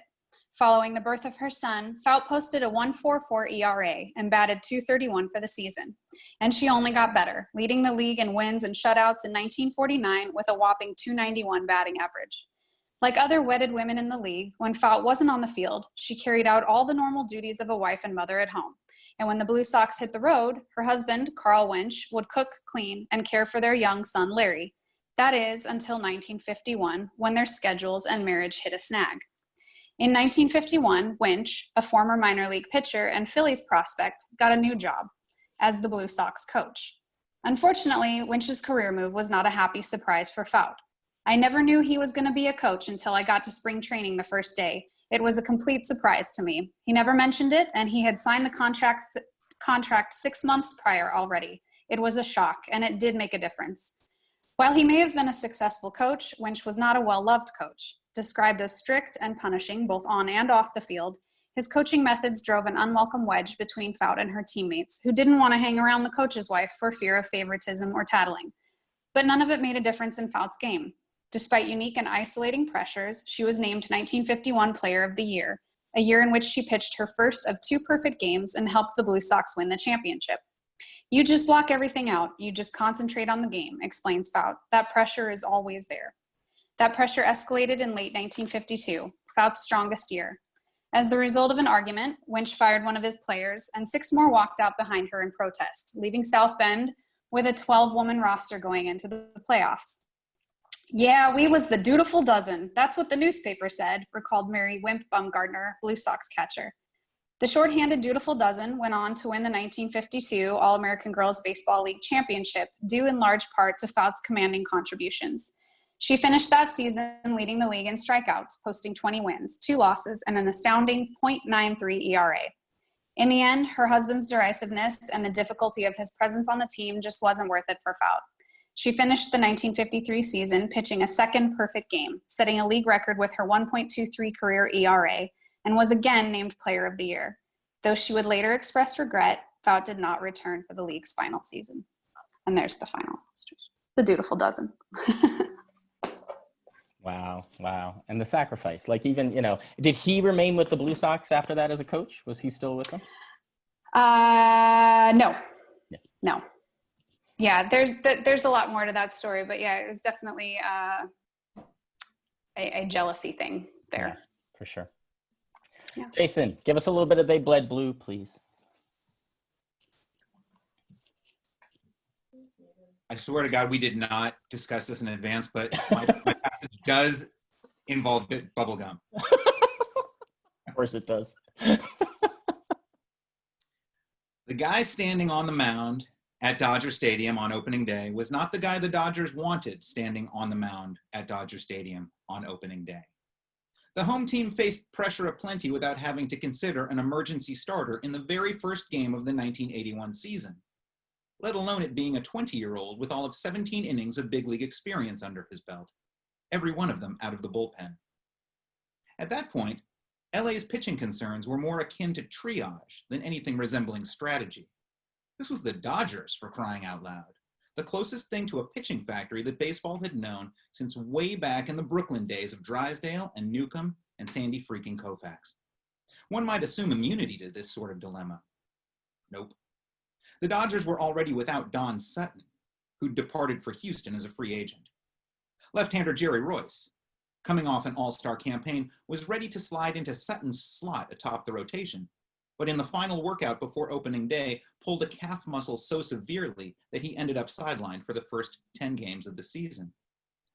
Manager Tommy Lasorda would have bumped up the next guy, but Bert Hooton, thinking he had an additional day to recover, had undergone a procedure to remove an ingrown toenail and was forced to sit. Number 3 starter Bob Welch was tending a bone spur in his elbow that would cost him 3 games. Dave Goltz and third-year pitcher Rick Sutcliffe had just closed the exhibition schedule with Freeway Series starts against the Angels. This is how Fernando Valenzuela came to be pulled aside by Team Brass shortly after reaching the ballpark and told that he was about to become the first rookie pitcher to start on opening day in the 98-year history of the franchise. Valenzuela was a physical curiosity, with chubby cheeks and rotund belly, his Mayan features accentuated by bushy black hair spilling straight down from his cap. Wrote Jim Murray in the following day's Los Angeles Times, "He is, how shall we say, he's fat is what he is." Fernando did not disappoint. In a performance that belied his carriage, the left-hander tantalized Houston's roster, inning after inning, giving up assorted singles and not much else. By the time he struck out Dave Roberts in the 9th, with a screwball of all things, Valenzuela had thrown 106 pitches, and also a complete game, 5-hit, 2-0 shutout. The 50,511 fans at Dodger Stadium could hardly believe what they'd seen. A day earlier, the pitcher had been so in the dark about the possibility of drawing this assignment that he threw batting practice. Now he spun gold. Fernando, too young to legally buy a beer, was seemingly beyond distraction. The thing about Valenzuela wasn't that he was an unknown pitcher, making his first major league start on the early season's biggest stage. It wasn't that he spoke virtually no English, necessitating Spanish language broadcaster Jaime Herrin to translate for him at nearly every turn. It wasn't that as a kid from the dusty plains of Mexico, he had not yet adapted to life in Los Angeles. It was not his pudgy cheeks, or his stomach bulging over his belt, or the unique hitch in his delivery in which, with his lead leg lifted, he gazed skyward while clasping his hands above his head. It was not his habit of constantly blowing chewing gum bubbles, sometimes in the middle of his windup. It was not that he was a 20-year-old who looked to be in his middle 30s. It was not even that he was left-handed, or that his outpitch was a flippant screwball. It was all of it together, a full package containing mystery. The guy barely talks. Comedy, that belly, that haircut, that form, and straight-up befuddlement. How does he do nothing but win? Baseball had seen its share of flashing mound talent over recent years. Mark Fidrich in 1976, Vida Blue in 71, but nobody quite captured the collective imagination like Fernando. The guy had been so anonymous that in a baseball card industry recently flush with competition, only Fleer saw fit to include him in its 1981 set, and misspelled his name. Valenzuela seemed imperturbable. Pedazo de pastel, he said when asked how he felt about starting the season opener. Piece of cake. So composed through what should have been a fraught-filled start that the Los Angeles Times was compelled to report that if he had been 100 years old and in the majors for 90 of them, he couldn't have looked more in control. What happened after that point is the stuff of legend. In Valenzuela's second start, he tossed a complete game, giving up only 4 hits and a run. In his third start, he threw another shutout. In his fourth start, he threw another shutout. In his fifth start, he threw another shutout. Also, he went 3 for 4 to bring his season batting average to .438. By that point, people weren't just paying attention. They were scrambling to board this unstoppable train just as quickly as they could. T-shirts and buttons glorifying Fernando cropped up across the Southland. Songs of devotion were recorded. Tickets for his future starts, home and road, were snapped up at premium prices. Feature stories were ordered for pretty much every national sports publication. Reporters appeared in the clubhouse in such overwhelming numbers that the Dodgers took to staging pregame press conferences as a means of clearing out some space for the rest of the roster. Someone even came up with a name for the whole wild affair: Fernando Mania. Valenzuela was 5 starts into his big league career.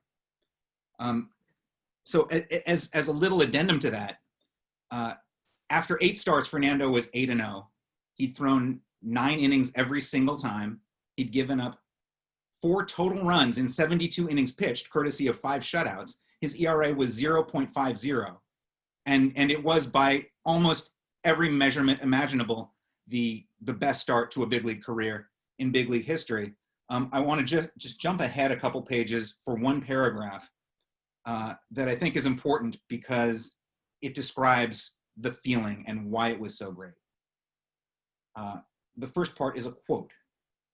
"The fan demographics of Dodger Stadium changed in a month," said reporter Peter Schmuck. "It was stunning to pull your car into the parking lot and drive by mariachi bands. Sure, Mexican Americans came to games, but not like that. It was so much fun, just a wonderful, unbelievable circus.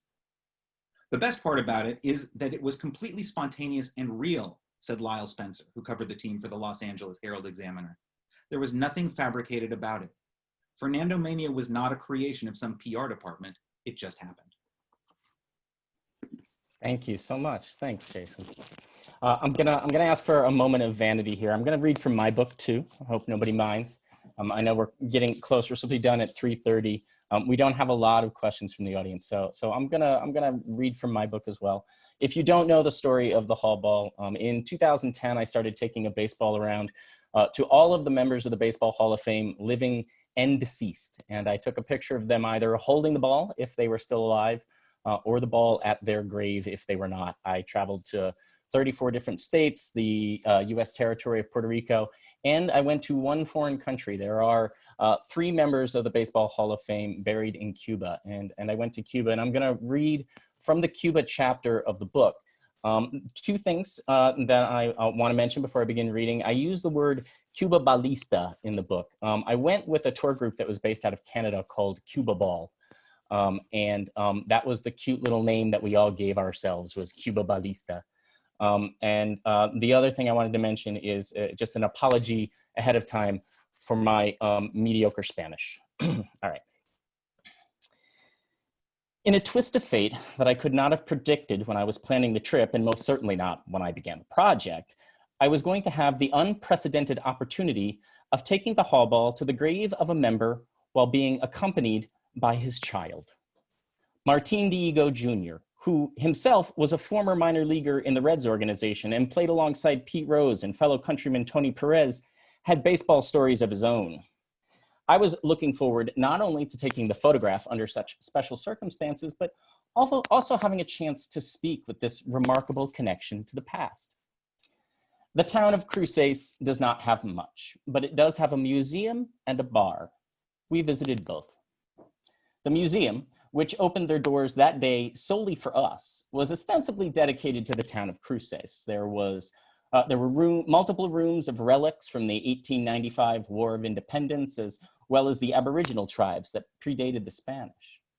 It was the room dedicated to the hometown hero, however, that grabbed the imagination of our little band. Documents, photos, game-used equipment, and a blanket woven by Mexican fans which bore his image were the highlights of a veritable trove of treasures connected to El Inmortal. When it came to Artefactos de Diego, Cooperstown's got nothing on El Museo Municipal de Cruces. From there, we went to the bar, where I was able to conduct an interview. Martin Jr. is a large, warm, funny man whose English far exceeds my Spanish. We talked about his career, including his difficulties with racism when he came to America in the early 1950s. We spoke about his father and why he was such a dominant force on the mound. And we discussed his father as a man. Because of the nature of the game and the necessity of leaving one's family behind, there are few baseball biographies that espouse what a great parent their subject was. It was a nice change to hear from Martin Jr. that his father was an important guiding influence in his life. We ended our visit with the trip to the cemetery. Diego's grave is traditionally Cuban, placed above ground. This one, however, is also covered in white ceramic tiles, an elaborate flair. A stone book atop the grave is inscribed, Recuerdo al Inmortal Martin Diego Llano, 1906-1971. That is all. Nothing more elaborate or instructive than this for the man universally accepted around the nation as the most talented Cuban to ever pick up a ball.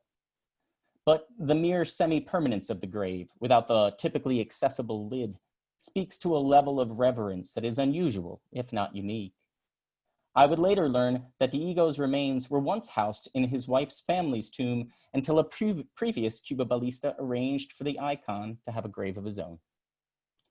It was after taking the photo that the single most poignant moment, not only in the project, but possibly in my baseball experience, took place. I had created a ritual whenever I visited one of the graves. I would toss the ball in the air a couple of times and say thanks to the player for his service to the game. I like to think of it as playing catch. This time, I asked Martin Jr. if he'd be willing to play with me. After he returned to Cuba, discouraged by his time in the minors, the younger Diego gave up baseball and turned his attention to basketball. He didn't often toss la pelota around these days.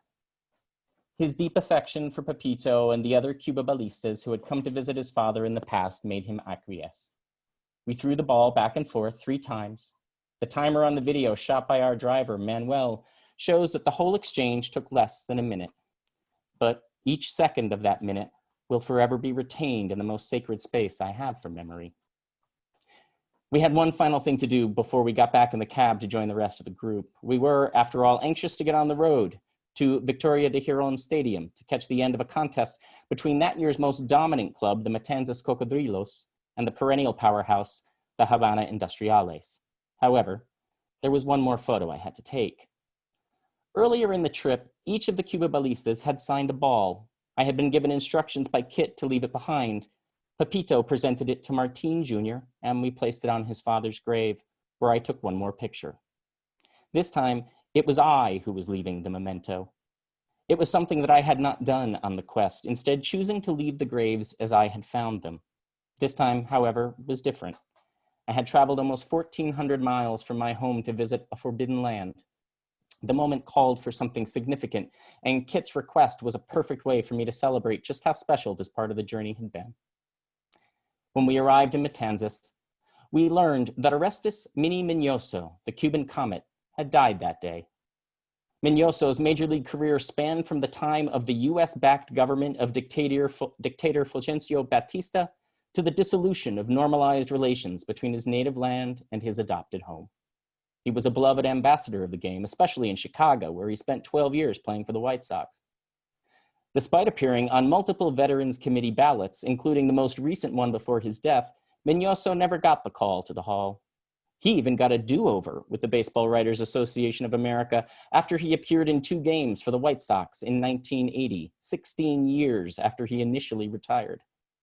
Originally jettisoned from consideration in 1969 when he only got 1.8% of the vote, his stunt appearance at the age of 54 allowed him to reappear on the BBWAA ballot, where he got enough consideration the second time around to last until 1999. He was one of the last surviving links to professional baseball on the island that had come to mean so much to me in my brief visit, and Miñoso's death was a powerful coda on an already memorable day. So the next thing we have planned is a Q&A. Do we have any questions from anyone who is here today? We do have a lot of questions, actually. All right, what do we got? So we have a question. Has anyone written about the game when the Orioles played the Cuban national team and 6 players defected? I mean, I'll take that one because of the Cuba element of it. I mean, there were certainly, there are articles about it. I don't think anyone's written a book about it yet. It's been a rough year for Cuban baseball history.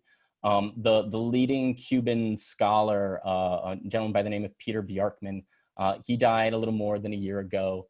Martin Jr., who I talked about in my chapter, he died a few months ago. And one of the leading scholars of Cuban baseball history, who's still in Cuba, who I got to meet on my travels, was a guy by the name of Ismael Sene, who actually was one of Castro's right-hand men. He sort of dealt with the spy agency that worked out of Europe. But when he left the regime, you know, he'd been a baseball fan his entire life. He'd actually come to the States when he was a child, and had a ton of pictures. I got to spend time with him. And he had a whole bunch of pictures that he took at Yankee Stadium in the 1950s. And but after he left the regime, retired from that, he sort of dedicated the rest of his life to writing and bringing those worlds together. The way he put it is that he spent his whole career trying to divide the United States and Cuba, and he wanted to spend his post-career trying to bring them together. So that's a tangent that doesn't really, that goes far beyond what your question was. But there hasn't been a book about that particular event, and there should be. Peter has certainly written about the defections and what that means and how broken and dangerous the current system is that exists between Cuba and Major League Baseball, and how it leads to, you know, human trafficking, quite frankly. So that would be an interesting book to see someone write. I will chime in really quickly to say that it doesn't have anything to do with that particular team, but talking about Cuban baseball history, which is you could have a whole 2-hour panel-long discussion about that, 2-hour-long panel discussion. But I do want to say that we have an author in our club, Kat Williams, who is also the founder of the International Women's Baseball Center. And her book this year is about Isabel Lefty Alvarez, who is one of the handful of Cuban women who were recruited to play for the All-American Girls Professional Baseball League. Women of color were excluded, specifically African-American women, but they did have a spring training in Havana, Cuba. And in Cuba, they developed kind of their own women's league to play exhibition games for the spring training. And some of those women were recruited, and a few of them ended up staying here in America. And so that's a really incredible story about being a Cuban ball player and the experience of coming to America with, like Jason was talking about, like not even speaking English, and particularly being a woman in the 40s. And I think Kat does a wonderful job. She has a wonderful relationship with Lefty. And so I think that's a great perspective on Cuban baseball, especially as a woman. So I just wanted to chime in with that. Yeah, that's great. I'm now that I've read your 4 books, she's actually next on my list because of the Cuban connection. What other questions do we have, Stephanie? We have another question for Anika. Love your book. And as a woman, did you experience any reluctance and or resistance from others to help you from a publishing point of view? That is a good question. No, that's a simple answer, but you know, I think part of the problem of my not really being aware of my own, my being a woman in a primarily male-dominated area, particularly when I've had the opportunity to spend time on the press level and in the broadcast booth at you know, in various ballparks, is that I've really experienced so much support and encouragement, and a lot of the men, a lot of my most encouraging figures in my life or role models have been men. So I think it took some real digging. I didn't really have any glaring experiences of like, you know, that I really have to fight for my position. I have since had some experiences like that, but as far as publishing, I consider myself one of the luckiest people in the world, because I prepared a pitch packet and mailed it to one publisher, and that was Chronicle Books. And that was really just because I like everything they put out, and they have a really beautiful design sense, and everything they create is very, you know, tactile and beautiful and well designed and good with storytelling. Another reason why I got really lucky is that the editor who picked up my pitch packet that wanted to work on this is Julia Patrick, who, shout out to her, most amazing editor to work with. And she was working with a team of women. So I actually worked entirely with women at Chronicle Books, from all the editors, the copy editors, the art director, the woman who handled like the paper ordering and the embossing on the cover. My friend Jessica Hish is a phenomenal well-known lettering designer, and she helped design the cover, which was amazing because that's a really wordy title. And you know, down to and the interior designer, the marketing and publicist, you know, lead publicist and lead marketing, all women.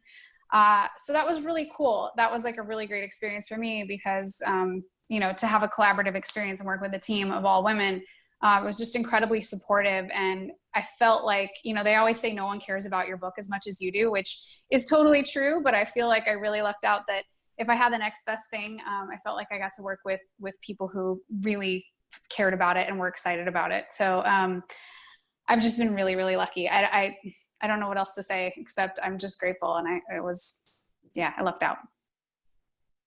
It's fabulous. We have, so since you started and said, hell no, not for a season now, and everyone else kind of feels the same.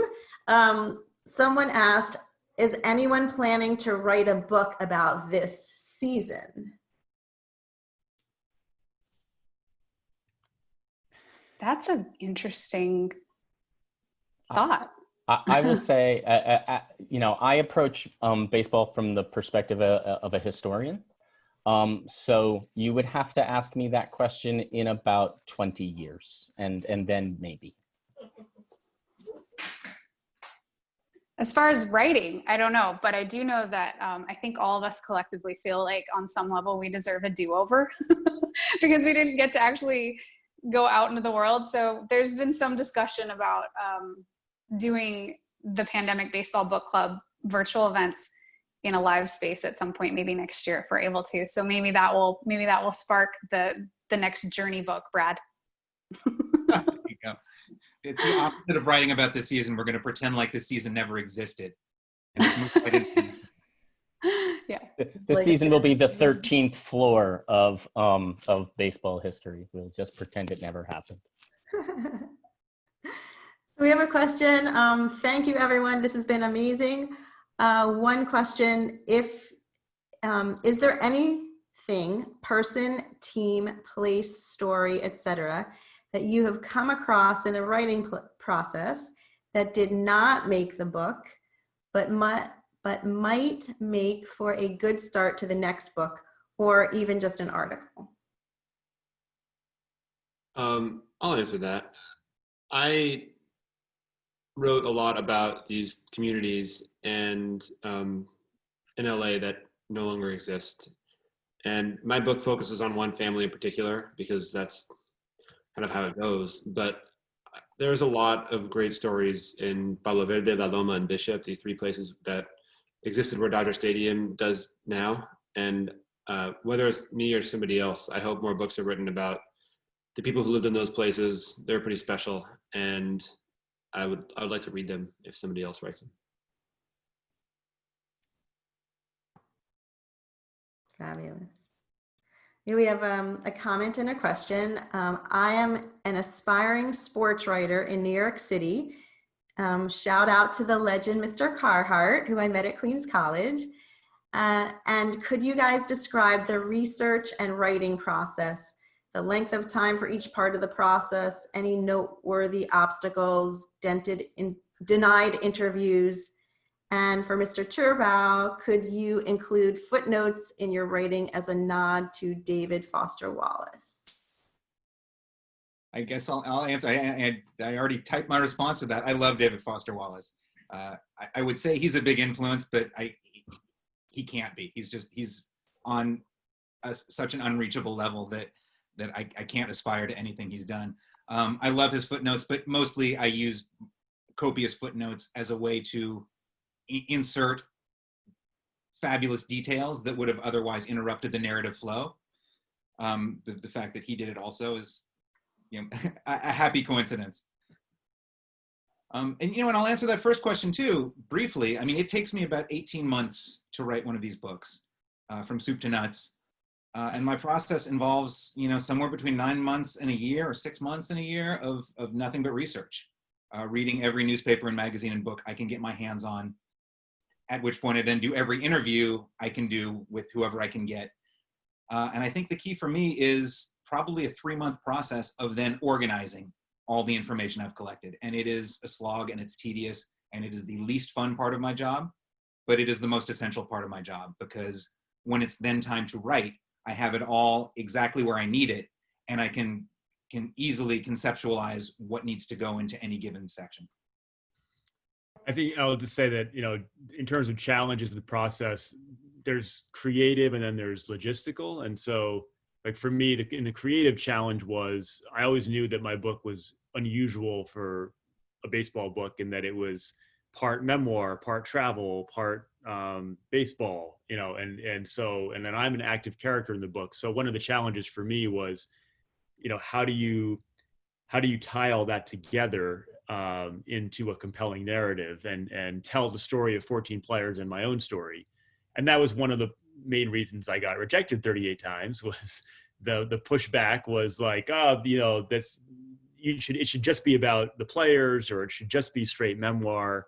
And I was doing something very ambitious. So creatively, the type of book I wanted to write was a challenge. Logistically, it was also a challenge in that I think, in my experience, publishing has become so risk averse that, and we could have a whole nother panel on this, but it is really challenging to break in. That first book, one of the main reasons that I also got rejected was because I didn't have what they call platform. And in nonfiction, they want you to have 100,000 Twitter followers, and they want you to, it's a marketing decision. Can they sell X number of books in Y number of weeks?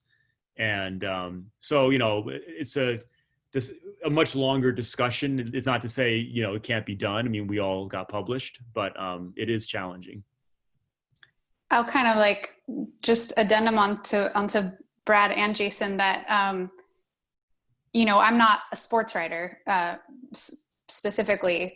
So I don't know that this is an informed answer, except to say that the research part, as someone who, I did research for college, I do history research for fun, like for my Instagram posts, because I find it fascinating. But integrity level is not, it's not something that should be fake just for principle's sake, but also because, you hear it all the time, and you can say it a million times, that there's nothing more there's no better story than the truth and getting something right. And the research, like Jason, you know, I spent a long time researching, but then there was a point where my my art studio walls looked like I was plotting like some sort of horrible crime, because I have to work there's so much information that I had to work analog. So I was literally printing out all my quotes and all my information, cutting them into slits of paper. And I mean, I had to go purchase thumbtacks, and there was literally a point where I had like the string going from thing to thing, because it was like, how do I, you know, and I was like up on a footstool moving things around, like what led into what, and how could you have a flow? Because that is the interesting thing between nonfiction and fiction is you have the information and you can put it all down, but how do you string it together in a way that's compelling, whether it's 162 pages, ironic number, which I love, or it's 6 pages or 2 or 3 paragraphs. How do you take that information and put it together in a way that people will want to read it? And then you get snags. Like, I don't know if Jason and Brad had this problem, or Eric, I'm sure we all had this problem where you came across one quote or one bit of information that you didn't quite have 100% confirmation on the source, or you weren't quite sure, you know, yeah, someone said that they said that, but did they really say that? And then you have to find where it was actually said. And I had 2 or 3 of those things that I just, like, there were moments where I just was on the floor, like, where do I even go? Nobody has this information, but you cannot put it in being 80% sure. And that's the struggle and that's the agony, but that's also the fun, because you will find it. At some point you will get that, or you won't, and you have to find a way around it, and you have to make it compelling without it. But when you do, it's like, oh, it's like eureka, and it's the most exciting thing. So I think the struggle is the fun. And I would encourage anyone who is taking on any writing of any sort of nonfiction in any way, in any, you know, whether it's sports or elsewhere, that you just can't cut corners, because the corners is where all the fun is. So that's my 2 cents. And I'll add to that, you know, in my own history, talking to groups of ball players about things that happen in the clubhouse, things that were not reported in the press, and getting 6 perspectives on one event, and they all diverge. Like, how do you square that? Right? And so I definitely have jettisoned some of the best stories I've been told, because they don't quite square up, and have homed in on the details that have been corroborated. It's a tough process. But see, this is the meat of why we do these creative process series, because this is what spurs other people on to in their own work. So I thank you so much for all of this. We have a question from Robbie Schwatch for Brad. Were there any players you wished would be in the pack because you wanted the chance to meet them? Yeah, there were a lot of, like I said in the beginning, the underdog types that I liked as a kid. There were plenty that I would have loved to write about, but I really liked the idea of being constrained by the randomness of who was in the pack. You know, playing the cards you're dealt. And there's a lot to be said for constraints. That's why I am terrified of fiction and will never write a novel, because to me, in nonfiction, the fact that I'm constrained by truth is actually soothing to me.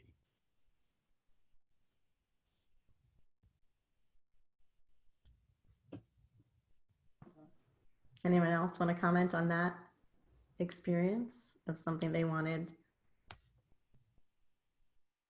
Well, I will say with the truth aspect, and parameters are always nice. And as an artist, I feel the same way when whenever someone says, "Hey, will you draw me something?" Ever since I was a kid, it's like, "Well, what? Anything you want." Like, that's not fun. Don't tell me anything I want. Tell me something very, very specific.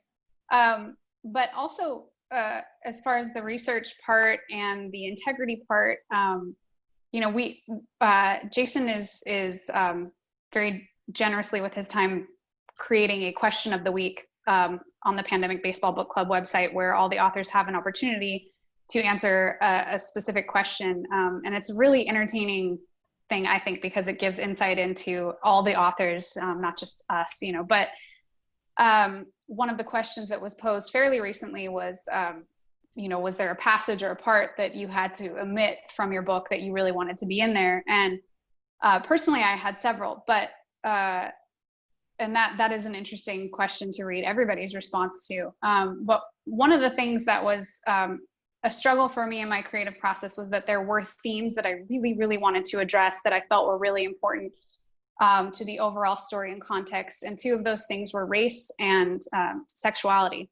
And the struggle, you know, I really wanted to bring those things up, but the struggle is that in that era, in the 40s and 50s, those things just were not talked about. And you even have these women who lived through this experience, and you can ask them directly, and I did, and they just, there's some block there. A lot of them just weren't willing to talk about it, or they didn't have the information. For example, the exclusion of African-American women from the league. A lot of the women I interviewed were kind of not even aware that it was happening. It was like, we just didn't even realize, we never saw women of color show up to tryouts, and it just didn't occur to us. You know, things like that were really tough because I really, really wanted to talk about it and touch on it. And there just isn't a whole lot there that I could write about that wouldn't have involved my own voice and speculation. So for instance, the documentary Secret Love, I think that's why it's so incredible, is that these women actually talked about it. But there are a lot of things that I think a lot of us would love to talk about and include in the overall story that, again, when you just don't find that piece of information, or when you find your own voice seeking in, when you're not writing a book where your own voice is part of the overall narrative, that was a challenge for me as a first-time writer, was not injecting my voice, and but still somehow having my voice. And the art is my voice, I guess you could say.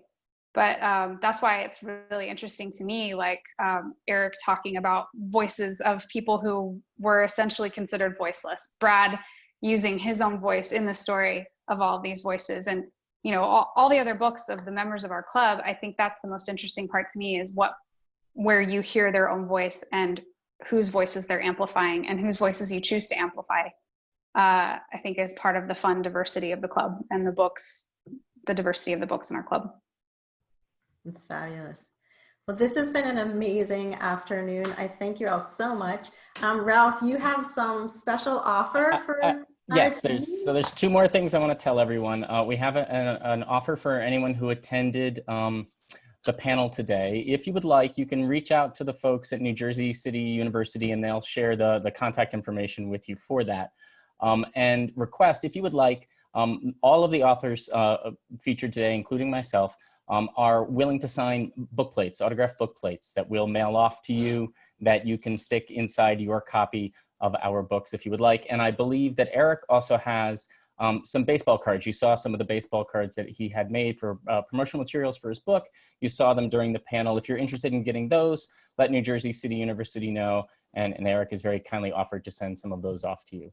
I also have one other thing that I wanted to do today, and it was, I want to thank Anika for sort of giving me a great jumping off point. This year, 2020, is actually the 100th anniversary of Rube Foster's Negro National League. There were all sorts of events and celebrations and things that were scheduled to go on this year to celebrate that important milestone. They have, of course, like everything else, been canceled or postponed. But there is a social media thing going on right now. I'm a student of the Negro Leagues. They're to me, they're a very important chapter of baseball history. And I wanted us to take a moment today to honor those. So there's this little social media push going on for this thing that's called Tip of the Cap. The authors and I are going to put our caps on and then take this moment to thank all of the players and managers and executives and writers who, in that period before baseball became an integrated enterprise, gave us legends like Josh Gibson and Satchel Paige and Oscar Charleston and Martin Diego. So a tip of the cap to the Negro Leagues. To Rube. All right, thank you, everybody. Thank you to the panelists who are here today. Thank you to the folks who attended. Thank you to Stephanie. Thank you to the folks working behind the scenes at New Jersey City University. The Pandemic Baseball Book Club has their own panel coming up, Jason, this Monday, correct? Yeah, in 2 days. We will be talking about icons and iconoclasts. from the authors of Yogi and Willie Mays' 24 and more. If you Icon and Eric's an iconoclast. if you want information on that, you can follow Jason at Baseball Codes, right? That's your Twitter? Correct. If you go to @BaseballCodes, and Jason will be able to sort of direct you to how to get the Zoom info for that. Thank you, everyone. And Stephanie. Two more things. We will later this year have an upcoming event celebrating the 100th year anniversary of the Negro National League. And also coming up Saturday, July 11th, we have a virtual event in our series, an afternoon with Edessa Weeks, who's a dancer and choreographer. So we hope you'll go to njcu.edu/arts. The sign up will be up in a day or so. And thank you again to Sabrina and Anna and Justin for making this amazing. And Ralph, I couldn't thank you more. This has been fabulous. So Thanks for having us. thank you for coming today. Thank you, Ralph. Thank you, Stephanie. Thank you, everyone. Thank you, everyone. Have a great afternoon and buy the books. Yes, please buy the book. Yeah. Yeah, that.